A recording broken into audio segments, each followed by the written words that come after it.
সবচাইতে অমানবিক যেটা সারপোকা, যেটাকে আমরা উলুশ বলি, বিছানার মধ্যে ভর্তি রুগীদের তো এটা পাগলের, তো এটা মানসিক রুগীদের হসপিটাল, অ্যাটেন্ডেন্ট থাকে সাথে, এরা ঘুমাইতে পারে না। সেই পাগল রুগীরা তো কামলা হোক, সে পাগল বলেন, কত খারাপ লাগে শুনতে, ভর্তি।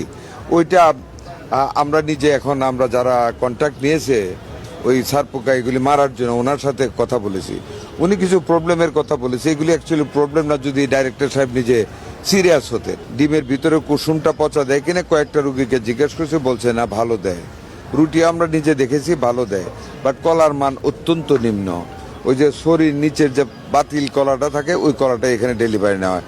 ইট ইজ এ মানে mail practice in between the manager and the subordinates. Manager বলতে আমি এখানে প্রশাসন যারা নিচ্ছেন টেন্ডার আর কন্ট্রাক্টর, ওদের মধ্যে যে কোনো একটা কিছু হয় যে কারণে নিম্নমানের একটা কলা দেওয়া হচ্ছে। দেয়ার আর স্পেসেস যে এটা কন্ট্রোল করার মতো জায়গা এখানে আছে, যদি আমি সিনসিয়ার হই। সেই সিনসিয়ারিটির অভাব পেয়েছে, যেটা প্রতিমন্ত্রী মহোদয় বলেছে ওইটা। এখানে টোনার নেই, এটা কিন্তু আগেই দেওয়া উচিত ছিল যে এতগুলি রুগী হবে। আমি তো জানি না, আমি যেহেতু এখানে আছি, আমি if I was the director তা আমি তো জানবো এত রুগী ডেলি আসে। সেই টোনারটা আগেই ব্যবস্থা রাখা উচিত ছিল। টোনারের অভাবে এখানে অনেক hue and cry, long queue, এগুলি করে নাই। এই জিনিসগুলি মানে অব্যবস্থাপন আছে, কন্ডেমনেশন প্রপারলি হচ্ছে না। কয়জন ডাক্তার আজকে অ্যাবসেন্ট, এখানে চিফ ম্যানেজমেন্ট বলতে পারে না।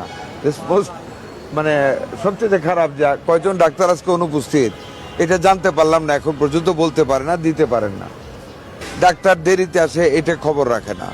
এই জন্য আমরা বলেছি আমরা নেক্সট উইক আবার যে কোনো দিন 8:30-র সময় এসে দাঁড়ায় থাকবো, ফিজিক্যালি দেখবো কয়জন ডাক্তার আছেন বা কয়জন ডাক্তার নেই।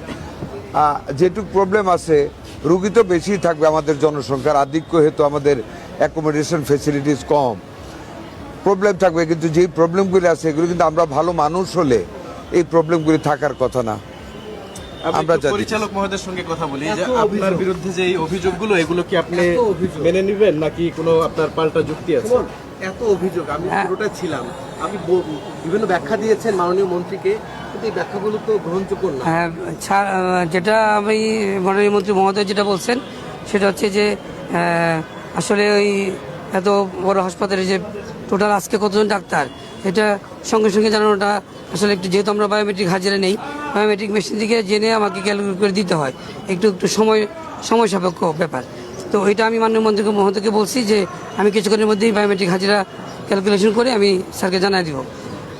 আর ছারপোকার যে সমস্যাটা এটা আসলে কয়েকদিন যাবতে আমাদের খুব বেশি হয়ে আছে। এটা আমাদের মন্ত্রী মহোদয়ও সরাসরি কন্ট্রাক্টর, যে আমাদের যে পেস্ট কন্ট্রোলের যে দায়িত্বে যে কন্ট্রাক্টর দেওয়া আছে নিয়োজিত, তার সঙ্গে স্যার কথা বলছেন, মন্ত্রী মহোদয় কথা বলছেন। তো উনি উদ্যোগ নিচ্ছেন, ওনাদেরকে আমরা বেশ 2-3 মাস যাবতীয় বিল আটকায় রাখছি ওনাদের কাজ ঠিকমতো না করার কারণে। এবং গতকালও ওনাদের সাথে আমাদের যোগাযোগ হয়েছে এবং এর আগেও যোগাযোগ হয়েছে, কিন্তু আলটিমেটলি আমরা আসলে দিন শেষে আমরা এটা পারি নাই। হ্যাঁ, এখন ছারপোকাটা একটু বেশি।